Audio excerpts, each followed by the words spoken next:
Good morning class 6। आज हम लोग आपका 5वां पाठ पढ़ रहे हैं वसंत पुस्तक से, जिसे कल मैंने आपको सूचित भी किया था।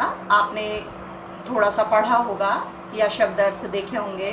तो बच्चों, पाठ का नाम है अक्षरों का महत्व, जिसके लेखक हैं गुणाकर मोले। ठीक है, तो अक्षर क्या है, सबसे पहले हमें ये जानना चाहिए बच्चों। आप सोचिए, मैं आपको वीडियो के माध्यम से पढ़ा रही हूँ और पढ़ाई पता कैसे शुरू कर रही हूँ? हम्म हाँ क्या बच्चों आप समझे कि मैंने क्या पढ़ाया आपको इन ध्वनियों के माध्यम से? तो बिल्कुल बच्चों, यही हालत होती हमारी कि हमारे पास ध्वनि होती और अक्षर नहीं होते। हम ध्वनि तो कर सकते लेकिन अपनी बात दूसरों को नहीं समझा सकते, या पता नहीं, हो सकता कि हम अपनी ध्वनियों को ही ऐसे विकसित कर ले कि उन्हें भाषा की तरह समझ सकते। लेकिन आपको पता है, इंसान जब पहले इस दुनिया में आया, बहुत पहले की बात है, आपको इस पाठ में बताया गया है, तो उसके पास भाषा, सभ्यता, शिक्षा जैसी कोई भी चीज़ नहीं थी, कोई भी गुण नहीं था। एकदम उसका जीवन जानवरों की तरह था, पशुओं की तरह था। न उसके पास घर थे, न पहनने में वो कपड़े पहनता था, वो इधर उधर घूमता था, न खाने के लिए कुछ जमा करता था, जहाँ जो मिल जाता था खा लेता था, जहाँ जो मिल जाता था प्यास बुझा लेता था और आगे बढ़ता रहता था। ये आप अपनी इतिहास में भी पढ़ते होंगे। ये पाठ आपको आपके इतिहास की भी जानकारी देता है। तो बच्चों, इमेजिन करिए, अगर हमारी दुनिया में, मनुष्यों की दुनिया में अक्षर नहीं होते तो आज हमारी सभ्यता जहाँ पहुँची है वैसी नहीं होती।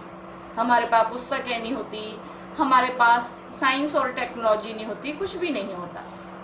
तो अक्षर का जो शब्द है वो बहुत महत्वपूर्ण है। इसका अर्थ है अ और क्षर, अर्थात नष्ट नहीं होने वाला। अर्थात बच्चों, एक अक्षर जब हमारे मुंह से एक बार निकलता है तो वह इस दुनिया में विचरण करता रहता है, वो कभी भी नष्ट नहीं होता। अक्षर पता किसे कहा जाता है? ईश्वर को भी कहा जाता है, जो कभी अंत नहीं होता है। तो अक्षर भी कभी अंत नहीं होता है। और कल्पना करिए कि आज मैं आपको पढ़ा रही हूँ, या आप पढ़ रहे हैं, या आप लिख रहे हैं, तो ये अक्षरों की वजह से ही संभव है। तो इसलिए ये इम्पोर्टेंट पाठ आप पढ़ रहे हैं बच्चों। अब कुछ लोग कहते हैं कि अक्षर ईश्वर ने बनाए हैं। तो बच्चों, अक्षर ईश्वर के बनाए हुए नहीं हैं। जैसे जैसे मनुष्य सभ्य होता गया, उसे दूसरे लोगों के साथ अपने भावों को बांटने की आवश्यकता पड़ी, तो उसने अक्षर बनाए। पहले ध्वनियों से काम चलाया, फिर चित्रों से काम चलाया, फिर भावों को अपने इशारों से समझाने लगा, और फिर अक्षर बने, और अक्षरों को जोड़कर शब्द बने, और शब्दों से फिर क्या बने? वाक्य बने, और इस तरह से भाषा अस्तित्व में आई। मानव जैसे जैसे असभ्यता से सभ्यता की ओर बढ़ा, शिक्षित हुआ, तो उसके अक्षरों की तादाद भी बढ़ी और उसके एक सशक्त भाषा उसके पास आ गई। तो बच्चों, हमारे असभ्यता से या जंगल के जीवन से सभ्यता की ओर बढ़ने की निशानी है अक्षर। तो अक्षर कभी नष्ट नहीं होते हैं। इतनी सारी विशेषताएं मैंने आपको अक्षरों की बता दी हैं। अब आपको इस पाठ में पढ़ना क्या लगेगा? अच्छा लगेगा। तो हम इस पाठ को कैसे पढ़ेंगे और इसमें जो लिखित काम करना है वो क्या करना है मैं बताऊंगी। हम धीरे धीरे इस पाठ को पढ़ेंगे और मेरे साथ आप भी इस पाठ को पढ़िएगा, उच्चारण करिएगा, ताकि आपको ये पाठ याद रहे इसमें क्या कहा गया है। ये पाठ आपकी परीक्षा के लिए इम्पोर्टेंट नहीं है बच्चों, ये पाठ आपको पूरे जीवन भर याद रहना चाहिए। तो बच्चों, हम इसको पढ़ेंगे, रीडिंग करूंगी मैं, मेरे साथ आप भी रीडिंग करेंगे, साथ में कठिन शब्दों के अर्थ बताती जाऊंगी, और जहाँ पर जो भाव समझाने लायक होगा उसे समझाती जाऊंगी। और आज का जो आपका लिखित काम होगा वो अभी आज की कक्षा में लिखित काम कुछ नहीं होगा, बस मैं आपको एक गद्यांश दूंगी जिस तरह से परीक्षा में गद्यांश आता है और उस पर आधारित प्रश्न आते हैं, तो वो मैं आपको अटैचमेंट्स के साथ दूंगी, वो आपको करना होगा। लिखित काम कम है, ये बच्चों के लिए एक अच्छी बात है, क्योंकि आपको, मुझे पता है, आप लिखित काम ज़्यादा नहीं करना चाहते हैं। तो बच्चों, हम आरंभ करते हैं इस पाठ को पढ़ना। इस पाठ में देखिए, आपको एक चित्र दिखाई दे रहा है शुरुआत में, जिसमें वो व्यक्ति दिखाई गया है प्रागैतिहासिक काल का, इतिहास से पहले का व्यक्ति, जो जंगलों में घूमता था, पेड़ की छालों को पहनता था, पेड़ों के नीचे सोता था और शिकार करके और जंगली फल फूल खाकर अपना जीवन व्यतीत करता था। तो इसके बाद ही अक्षरों की कहानी अस्तित्व में आई, इसलिए इस चित्र को भी ध्यान से देखिएगा। तो अब हम पढ़ते हैं इस पाठ को, अक्षरों की कहानी। यह पुस्तक अक्षरों से बनी है। आप कर्सर को देखिएगा बच्चों, और मेरे साथ ही आप भी पढ़िएगा। सारी पुस्तकें अक्षरों से बनी हैं। तरह तरह की पुस्तकें, तरह तरह के अक्षर। तो बच्चों, आप देखते हैं कि आज हमारी दुनिया में पुस्तकों का ढेर लगा है, और अब तो हमारे पास ई बुक भी हैं। हम अपनी सारी पुस्तकों को अपने कंप्यूटर और टैब के माध्यम से या मोबाइल में भी पढ़ सकते हैं। और बच्चों, अब तो नई टेक्नोलॉजी आ गई कि हमारा मोबाइल या टैब या हमारा लैपटॉप हमें पुस्तक को सुना भी सकता है।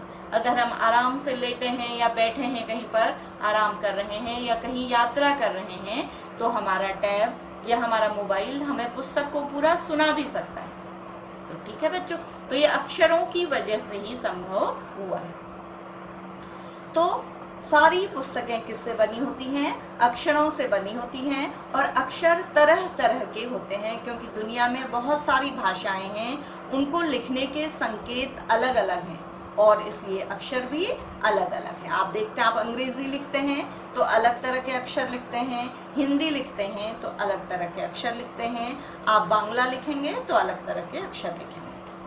दुनिया में अब तक करोड़ों पुस्तकें छप चुकी हैं। बच्चों, अब तो इतनी छप चुकी होंगी कि जिनकी गिनती करना भी मुश्किल होगा।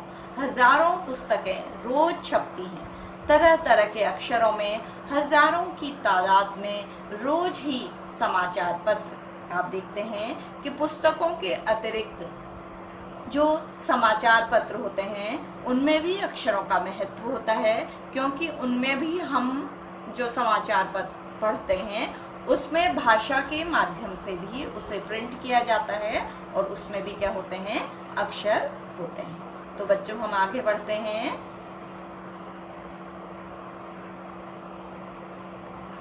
तो यह हजारों पुस्तकें छपते रहती हैं। इन सबके मूल में है अक्षर। मूल में मतलब जड़ में, बेस में। मतलब इन पुस्तकें अगर अक्षर नहीं होते तो ये पुस्तकें छप नहीं सकती। हम कल्पना भी नहीं कर सकते हैं कि यदि आदमी अक्षरों को न जानता तो आज इस दुनिया का क्या हाल होता। मैंने आपको पाठ पढ़ने से पहले बताया था कि अगर बच्चों हमने अक्षरों की खोज नहीं की होती तो हमारी दुनिया आज भी कैसी होती। हम आदिमानव के रूप में ही होते, हम सभ्यता के इस दौर में नहीं होते। कोई कह सकता है कि हम अक्षरों को अनादिकाल से जानते हैं। अक्षरों का ज्ञान हमें किसी ईश्वर से मिला है।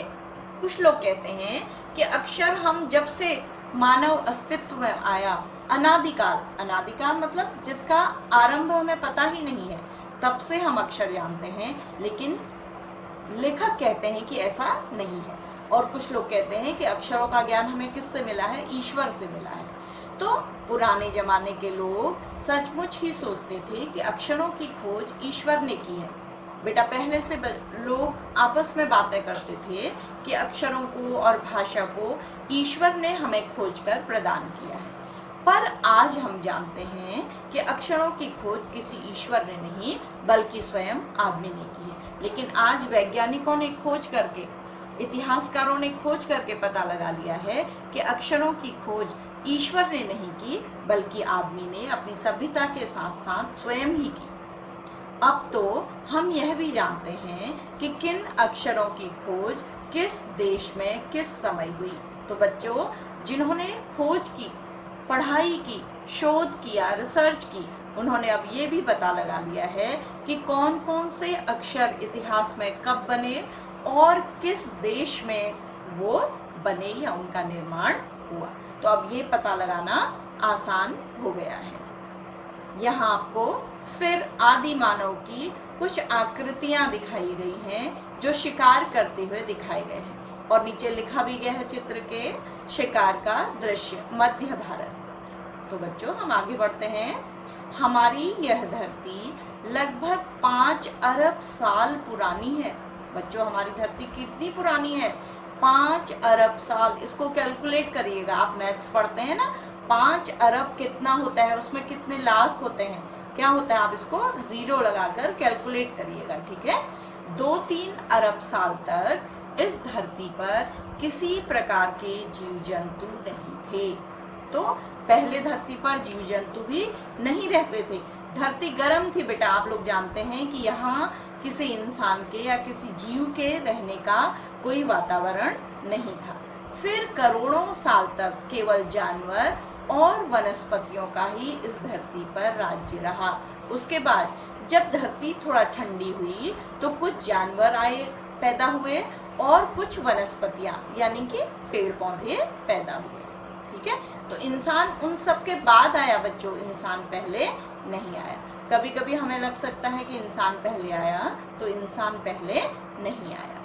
इस बारे में आप अपनी किसी इतिहास की पुस्तक में या कहीं आप इस बारे में किसी लाइब्रेरी में भी देखिएगा कि अक्षर कब से अस्तित्व में आए और इंसान धरती में किस किस के पश्चात यानी किस जानवर पहले आए, फिर कौन सी वनस्पतियां आई और उसके पश्चात कब इंसान इस धरती पर आया।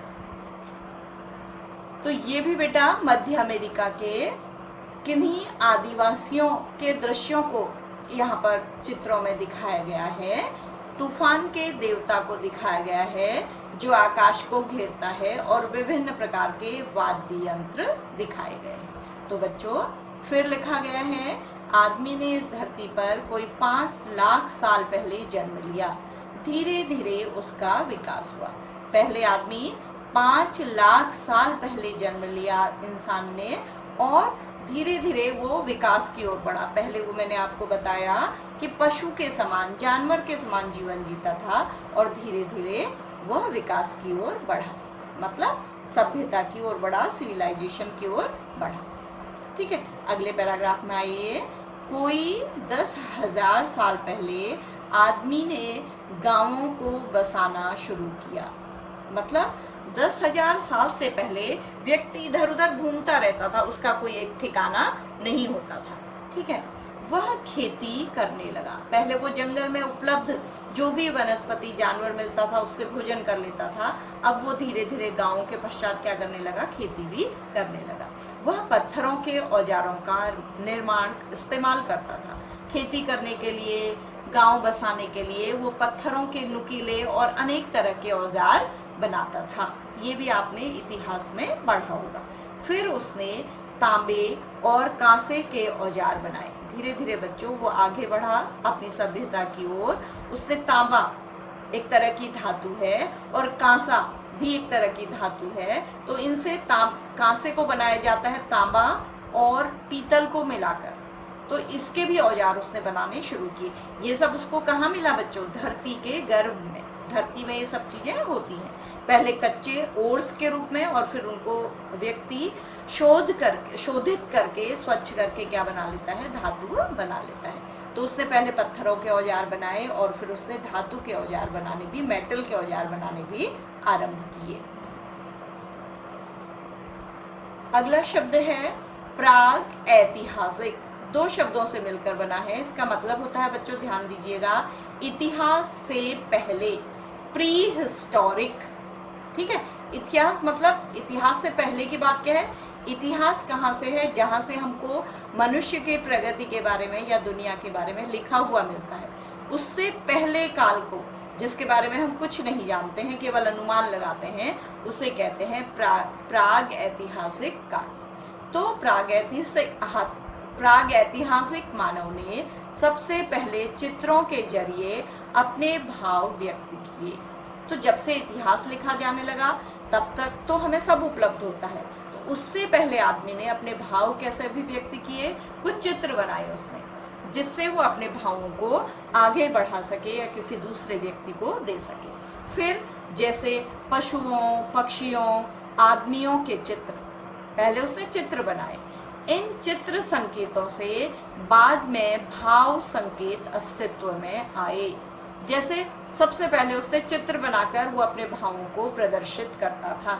जैसे वो बच्चों क्या करता होगा, हम अनुमान लगा सकते हैं कि किसी को भीड़ के आने का संकेत देना है तो वो क्या करता होगा, 2-4 इंसान एक साथ दौड़ते हुए बनाता होगा, या किसी को दौड़ने का संकेत देना है तो दौड़ता हुआ इंसान बनाता होगा, या उसे जंगल में जानवरों के खतरे के बारे में बताना है तो जानवरों के बहुत सारे झुंडों के चित्र बनाकर वो लोगों को दिखाता होगा, जिससे लोग क्या हो जाएं, सतर्क हो जाएं।